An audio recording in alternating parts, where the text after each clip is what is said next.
ከዘመናት በፊት ዓለም ሳይፈጠር ፀሐይና ጨረቃ ብርሃናቸውን ሳይረጩ በሰማያዊው መንግሥት አንድ ታላቅ ምስጢር ተጀመረ። የማይታዩ የማይዳሰሱ ነገር ግን የዓለምን ሚዛን የሚጠብቁ ብርሃናውያን ፍጥረታት ተፈጠሩ። ከነዚህ እልፍ አእላፍ መላእክት መካከል ግን ልዩ ሥልጣን የተሰጣቸው በእግዚአብሔር ዙፋን ፊት የሚቆሙ 7 ታላላቅ አለቆች አሉ። እነዚህ 7ቱ ሊቃነ መላእክት እነማን ናቸው? ሥልጣናቸውስ እስከምን ድረስ ነው? ለምንስ ነው የሰው ልጅ እንዲጠብቁ የታዘዙት?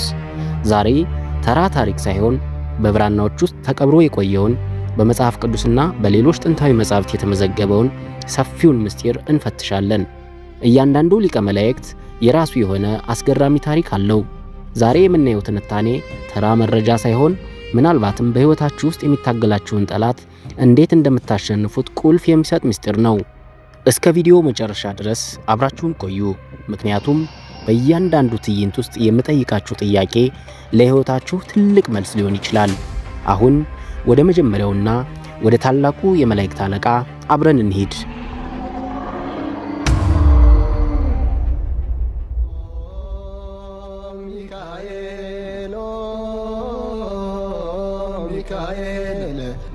ስሙ ሚካኤል ነው። ትርጉሙም እንደ እግዚአብሔር ያለ ማን ነው ማለት ነው። ይህ ስም ዝም ብሎ የተሰጠ ስያሜ አይደለም፣ በሰማያት ለተነሳው ትልቅ ጦርነት የተሰጠ ታላቅ ምላሽ እንጂ። መጽሐፍ ቅዱስ በራእይ 12 ላይ በሰማይም ሰልፍ ሆነ፣ ሚካኤልና መላእክቱ ዘንዶውን ተዋጉ ይላል። እስኪ ያስቡት፣ በዚህ አስፈሪ ሰዓት ከዋክብት ከሰማይ ሲረግፉ ታላቁ መልአክ ሳጥናኤል በኩራት ተሞልቶ አምላክ ሆናለሁ ብሎ ሲነሳ ዝምታውን የሰበረው ታላቁ መልአክ ቅዱስ ሚካኤል ነበር። ቅዱስ ሚካኤል በዚያን ጊዜ በአምላክ የሚስተካከል ማን ነው ብሎ ሲያውጅ የክፋት ሰራዊት ተንቀጠቀጡ። ሚካኤል ኃይሉ ያለው በራሱ ሳይሆን በትሕትናውና ለአምላኩ ባለው ታማኝነት ላይ ነው። ይህም ለሰው ልጅ ትልቅ ትምህርት ነው። ኩራት የወደቁ መላእክትን ይፈጥራል፣ ትሕትና ግን ወደ እግዚአብሔር ዙፋን ያቀርባል። ታላቁ መልአክ ቅዱስ ሚካኤል ለሰው ልጅ ያለው ፍቅር ልዩ ነው። በትንቢተ ዳንኤል ምዕራፍ 10 እና 12 ላይ እንደተጠቀሰው ቅዱስ ሚካኤል ስለ ሕዝብህ ልጆች የሚቆመው ታላቁ አለቃ ተብሎ ተጠርቷል። ይህም ማለት በጭንቀት ውስጥ ስትሆኑ፣ በጠላት ስትከበቡ መንፈሳዊ ጦርነቱ ላይ ቀድሞ የሚደርሰው እርሱ ነው። እስኪ ቆም ብላችሁ አስቡ። በሕይወታችሁ ውስጥ ከዚህ በኋላስ ተስፋ የለኝም ያላችሁበት፣ በጠላትና በችግር የተገበባችሁበት ጊዜ ነበር? በዚያ ሰዓት ካልታወቀ አቅጣጫ የመጣላችሁ ብርሃንና ኃይል ከየት የመጣ ይመስላችኋል? ሚካኤል የሕዝብ አለቃ እንደመሆኑ መጠን ዛሬስ በእናንተ ሕይወት ውስጥ ምን አይነት ዘንዶ እንዲጥልላችሁ ትፈልጋላችሁ? ታላቁ መልአክ ቅዱስ ሚካኤል የሰማይ ሰራዊት አዛዥና የጦርነት መልአክ ከሆነ፣ ገብርኤል ደግሞ የእግዚአብሔር የቅርብ ምስጢረኛና የምስራች አብሳሪ ነው። ስሙ ገብርኤል ነው። ገብርኤል ማለት እግዚአብሔር ኃይሌ ነው ወይም ሰውና አምላክ ማለት ነው። ይህ መልአክ በሰው ልጅና በአምላክ መካከል እንደ ድልድይ ሆኖ የሚያገለግል ታላቅ መልአክ ነው። በመጽሐፍ ቅዱስ ውስጥ ገብርኤል የሚታወቀው አስገራሚ ለውጦችን ይዞ በመምጣት ነው። ለምሳሌ በትንቢተ ዳንኤል ብንመለከት ዳንኤል 70ውን ሱባኤ ስለ መሲሁ መምጣት ምስጢር ሆኖበት ሲጨነቅ ገብርኤል መጥቶ ጥበብንና ማስተዋልን እሰጥ ዘንድ አሁን መጥቻለሁ አለው። ገብርኤል ዝም ብሎ መረጃ የሚያቀብል መልአክ አይደለም። ለሰው ልጅ አይምሮ የማይታሰቡ ሰማያዊ ምስጢራትን የመግለጽ ሥልጣን አለው። በሐዲስ ኪዳንም ዘካርያስ ካህኑ ልጅ እንደማይወልድ አምኖ ተስፋ በቆረጠበት ሰዓት ገብርኤል በቤተ መቅደስ ታይቶ የመጥምቁ ዮሐንስን መወለድ አበሰረ። እምነት በማጣቱ ዘካርያስን ዲዳ ማድረጉ የገብርኤል ቃል ምን ያህል ክብደትና ሥልጣን እንዳለው ያሳየናል። የገብርኤል ትልቁና ታላቁ ተልእኮ ወደ ናዝሬት ያደረገው ጉዞ ነው። አንዲት ድንግል ዓለምን የሚያድን አምላክን እንደምትወልድ ሲያበስር ሰማይና ምድር በአንድ ቃል ተገናኙ። ገብርኤል ጸጋ የሞላብሽ ሆይ ደስ ይበልሽ ሲላት የሰው ልጅ የሞት አዋጅ ተሰርዞ የሕይወት አዋጅ የታወጀበት ቅጽበት ነበር። እስኪ ያስቡት፣ አንድ መልአክ በመገኘቱ ብቻ አንዲትን ሴት አትፍሪ ብሎ ማረጋጋት መቻሉ ገብርኤል ምን ያህል የሰላምና የፍቅር መልአክ እንደሆነ ያሳየናል። እርሱ ጭንቀትን ወደ ደስታ፣ ፍርሃትን ወደ ተስፋ የሚቀይር የብርሃን ተላላኪ ነው። ገብርኤል የምሥራች አብሳሪ ብቻ አይደለም፣ እርሱ የእሳት ነበልባሉን የሚያቀዘቅዝ ኃያል መልአክ ነው። በትንቢተ ዳንኤል ምዕራፍ 3 ላይ ሦስቱ ሕፃናት ሲድራቅ፣ ሚሳቅና አብደናጎ ወደ 7 እጥፍ ወደሚነድ እሳት ሲጣሉ ገብርኤል ወርዶ እሳቱን እንደ ቀዝቃዛ ጠል አደረገው። ይህ ታሪክ የሚያስተምረን ነገር ቢኖር ዓለም በእሳት ወይም በችግር፣ በበሽታ፣ በጦርነት ስታቃጥላችሁ ገብርኤል ያንን እሳት አጥፍቶ የሰላም አየር የመስጠት ሥልጣን እንዳለው ነው። በኢትዮጵያ ኦርቶዶክስ ተዋሕዶ ቤተ ክርስቲያን ገብርኤል ሲባል ብዙዎች ከእሳት አደጋ የሚጠብቅ ብለው የሚጠሩትም ለዚህ ነው። በታሪክ ውስጥ ገብርኤል ብዙዎችን ታድጓል። ለምሳሌ ቅዱስ ቂርቆስና እናቱ ኢየሉጣ በሚፈላ የናስ ጋን ውስጥ በተጣሉ ጊዜ ገብርኤል ወርዶ ጋኑን እንዳቀዘቀዘውና ሕፃኑን እንዳዳነው በሰፊው ይተረካል። ይህ የሚያሳየው የገብርኤል ጥበቃ ለሕፃናትና ለንጹሐን ምን ያህል ቅርብ እንደሆነ ነው። ዛሬ በእናንተ ሕይወት ውስጥ የሚነደው እሳት ምንድን ነው?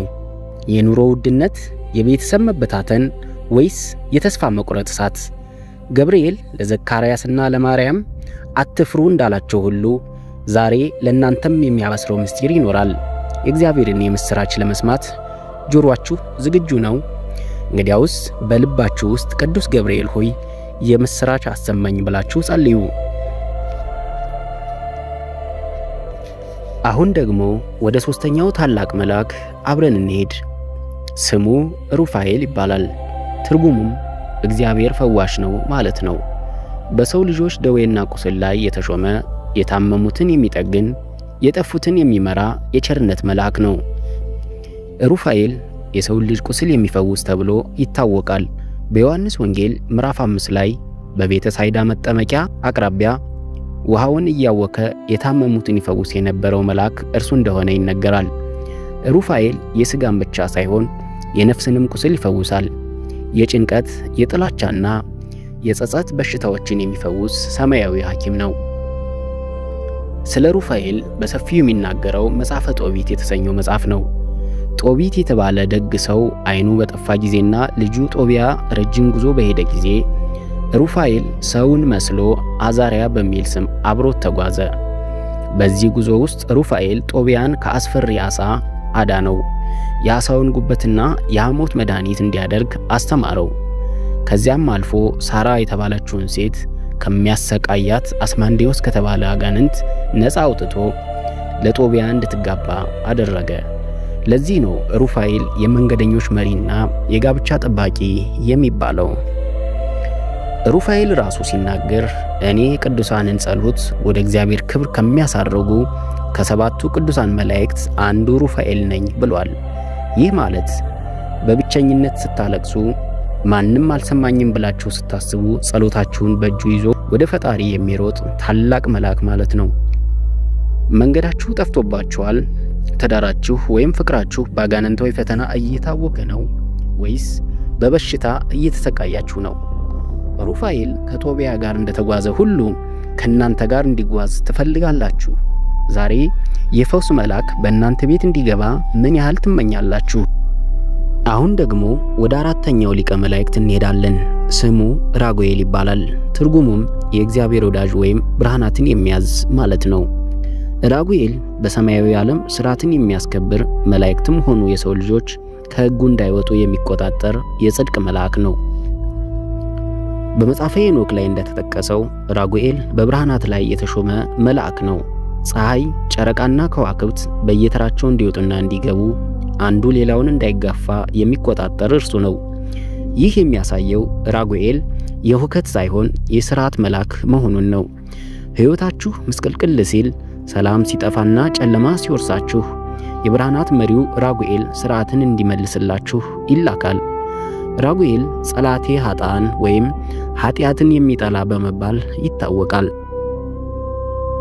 ይህ ማለት ግን ሰውን ይጠላል ማለት አይደለም። ይልቁንም በሰው ላይ የሚደረገውን ግፍና በደልን አይወድም። ምስኪኖች ሲበደሉ፣ ፍትሕ ሲጓደልና ድምፅ የሌላቸው ሰዎች ሲጨቆኑ ራጉኤል የእግዚአብሔርን የፍትህ ሰይፍ ይዞ ይነሳል። በዓለም ፍጻሜ ጊዜም ክፉዎችን ከደጎች የሚለይና ፍርድን የሚያስፈጽም ከባድ ሥልጣን ያለው መልአክ ነው። ራጉኤል የእግዚአብሔር ወዳጅ እንደመሆኑ መጠን ሰውንም ከአምላኩ ጋር ለማስታረቅ ይጥራል። በሰው ልጆች መካከል ጠብ ሲነሳ፣ ቤተሰብ ሲበታተንና ጓደኝነት ሲፈርስ የሰላም አየርን የሚነፍሰው ራጉኤል ነው። በሕይወታችሁ ውስጥ ፍትሕን ናፍቃችኋል? ወይስ የደከማችሁበትን ድካም ሌሎች ሲወስድባችሁ? ወይስ በሐሰት ስትከሰሱ? ዛሬ የብርሃናት መሪው ራጉኤል ወደ ሕይወታችሁ መጥቶ ጨለማውን እንዲገፈላችሁና የጠፋውን ፍትሕ እንዲመልስላችሁ ትፈልጋላችሁ? እንግዲያውስ ቅዱስ ዑራኤል ሆይ በሕይወቴ ሥርዓትን አውርድ እያላችሁ ጸልዩ። አምስተኛው ሊቀ መላእክት ቅዱስ ዑራኤል ነው። ስሙም ዑራኤል ማለት የአምላክ ብርሃን ወይም የአምላክ እሳት ማለት ነው። ዑራኤል የሰው ልጅ አእምሮ ሊደርስበት የማይችለውን ጥልቅ ጥበብና ሰማያዊ ምስጢር የመግለጥ ሥልጣን ያለው ታላቅ መልአክ ነው። ዑራኤል ለነቢያትና ለቅዱሳን ጥልቅ ምስጢራትን ይገልጥላቸዋል። ለምሳሌ በመጽሐፈ ዕዝራ ሱቱኤል ላይ ነቢዩ ዕዝራ ስለ ዓለም ፍጻሜና ስለ አምላክ ፍርድ ግራ ገብቶት ባለበት ሰዓት ቅዱስ ዑራኤል መጥቶ እጅግ አስገራሚ የሆኑ ምሳሌዎችን በመንገር አእምሮውን አብርቶለታል። ዑራኤል ተማሪዎች ሲቸገሩ፣ ተመራማሪዎች ምስጢር ሲፈልጉና መንፈሳዊ ዕውቀት የጠማቸው ሰዎች ሲጸልዩ በብርሃኑ የሚጎበኝ ታላቅ መልአክ ነው። ቅዱስ ዑራኤል በተፈጥሮ ኃይላት ላይ በተለይም በነፋሳትና በምድር መንቀጥቀጥ ላይ ሥልጣን አለው። ዓለም በኃጢአት በጠፋች ጊዜ ኖህን መርከብ እንዲሠራ የመከረውና የጥፋት ውሃውን ምስጢር የገለጠለት ቅዱስ ዑራኤል እንደሆነ ይነገራል። እርሱ ከጥፋት የሚያድን ብርሃን ነው። በኢትዮጵያ ኦርቶዶክስ ተዋሕዶ ቤተ ክርስቲያን ትውፊት ዑራኤል ለታላቁ ቅዱስ ያሬድና ለሌሎችም ቅዱሳን የብርሃን ጽዋ እንዳጠጣቸው ይታመናል። ያንን ጽዋ የጠጡ ሰዎች ምስጢር ይገለጥላቸዋል፣ አንደበታቸው ይረታል፣ ዕውቀታቸውም ይበዛል። ዑራኤል ዛሬም ቢሆን ልባቸውን ለከፈቱ ሰዎች የጥበብ ምንጭ ነው። ስድስተኛው ሊቀ መላእክት ቅዱስ ፋኑኤል ይባላል። ስሙ ፋኑኤል ማለት የእግዚአብሔር ፊት ማለት ነው። ይህ መልአክ በሰው ልጅና በፈጣሪ መካከል ላለው የይቅርታ ግንኙነት ዋነኛ ባለቤት ነው። ፋኑኤል በንስሐ ላይ የተሾመ ሰውን ከጥፋት ወደ ሕይወት የሚመልስ የርኅራኄ መልአክ ነው። ፋኑኤል ባሕረ እሳት ወይም የእሳት ባሕር ተብሎም ይጠራል። ይህ ስያሜው የሚያሳየው ኃጢአትን የሚያቃጥል እንጂ ሰውን የሚያቃጥል አይደለም። አንድ ሰው በድያለሁ ወይም ተሳስቻለሁ ብሎ ወደ ፈጣሪው ሲመለስ ያንን የንስሐ ጸሎት ተቀብሎ ወደ እግዚአብሔር ዙፋን የሚያቀርበው ፋኑኤል ነው። እርሱ ተስፋ ለቆረጡ ኃጢአተኞች ብርሃን ነው። አምላክ ይቅር አይለኝም የሚለውን የሰይጣን ክፉ ሐሳብ የሚያሸንፍ የይቅርታ መልእክተኛ ነው። በመጽሐፈ ሄኖክ ላይ እንደተገለጸው ፋኑኤል ሰይጣንንና ሰራዊቱን ከእግዚአብሔር ፊት የሚያባርርና እንዳይከሱ የሚያደርግ ሥልጣን አለው። ሰይጣን የሰው ልጅ ድካም እያነሳ በሚከስበት ሰዓት ፋኑኤል የንስሐውን ዋጋ ይዞ ይቆማል። ይህ ማለት በሕይወታችሁ ክፉ መንፈስ የሚዋጋችሁና የሚከሳችሁ ከሆነ የፋኑኤል ጥበቃ ከክሱ ነፃ ያወጣችኋል። ፋኑኤል የገነትን ደጅ እንደሚጠብቅና ቅዱሳን ወደ መንግሥተ ሰማያት ሲገቡ በደስታ እንደሚቀበላቸው ይታመናል። እርሱ የሰው ልጅ መጨረሻው እንዲያምር መንገዱም ወደ ብርሃን እንዲሆን ሌት ተቀን የሚጋደል ታላቅ መልአክ ነው። በሕይወታችሁ ውስጥ ይህ ኃጢአቴ ወይም ስህተቴ መቼም አይሰረዝም ብላችሁ ተስፋ የቆረጣችሁበት ጊዜ አለ? ዛሬ የንስሐው መልአክ ፋኑኤል እጁን ዘርግቶ ይጠብቃችኋል። የንስሐን መንገድ ለመጀመርና አዲስ ሕይወት ለመለማመድ ዝግጁ ናችሁ? ዛሬ ፋኑኤል የጸሎታችሁ አሳራጊ እንዲሆን ትፈልጋላችሁ?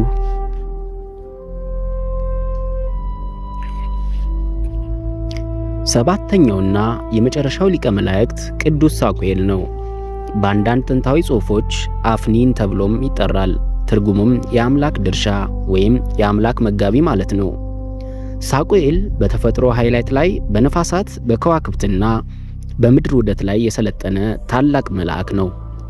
ዓለም በሥርዓት እንድትጓዝ ዝናብ በጊዜው እንዲዘንብ ነፋሳትም ለሰው ልጅ ጥቅም እንዲውሉ የሚቆጣጠረው ሳቁኤል ነው። መጽሐፈ ሄኖክ እንደሚለው እርሱ በነፋሳት ላይ የተሾመ መልአክ ነው። ይህም ማለት የሰው ልጅ ከዚህ ዓለም ወደዚያኛው ዓለም ሲሻገር ነፋሳትን በመጠበቅና በመምራት ረገድ ትልቅ ሚና አለው። ሳሙኤል በሰዎች መካከል ሰላም እንዲሰፍንና ፍቅር እንዲነግስ ይተጋል። ግጭቶች ሲበዙና ዓለም በጦርነት ስትታወቅ ሳሙኤል የተፈጥሮን ሰላም ለማምጣት ይላካል። እርሱ የጥላቻን ነፋስ አቁሞ የፍቅርን ዝናብ የሚያዘንብ የሰማይ ገበሬ ነው። ሳሙኤል በተለይ ለተጨቆኑና ምድራዊ መፍትሄ ያጣን ለሚሉ ሰዎች ተስፋ ነው። በተፈጥሮ አደጋዎች እንደ ጎርፍ፣ ድርቅና የመሬት መንቀጥቀጥ ጊዜ ሰዎችን ለመታደግ የእግዚአብሔርን ትእዛዝ ይፈጽማል። እንግዲህ 7ቱ ሊቃነ መላእክት እነዚህ ናቸው። ሚካኤል በኃይሉ፣ ገብርኤል በምስራቹ፣ ሩፋኤል በፈውሱ፣ ራጉኤል በፍትሑ፣ ኡራኤል በጥበቡ፣ ፋኑኤል በንስሐው፣ ሳሙኤል ደግሞ በሰላሙ ከጎናችን ይቆማሉ። ዛሬ ያየነው ታሪክ ብቻ ሳይሆን እያንዳንዳችን ከእነዚህ ብርሃናውያን ኃይላት ጋር ያለንን መንፈሳዊ ትስስር እንድናጠናክር ነው። ይህ ትልቅ ትንታኔ ለወዳጅ ዘመዶ እንዲደርስ ቪዲዮውን ሼር ያድርጉ። ገና ብዙ የሚፈተሹ መንፈሳዊ ምስጢራት ስላሉ ቻናላችንን ሰብስክራይብ በማድረግ የቤተሰባችን አባል ይሁኑ።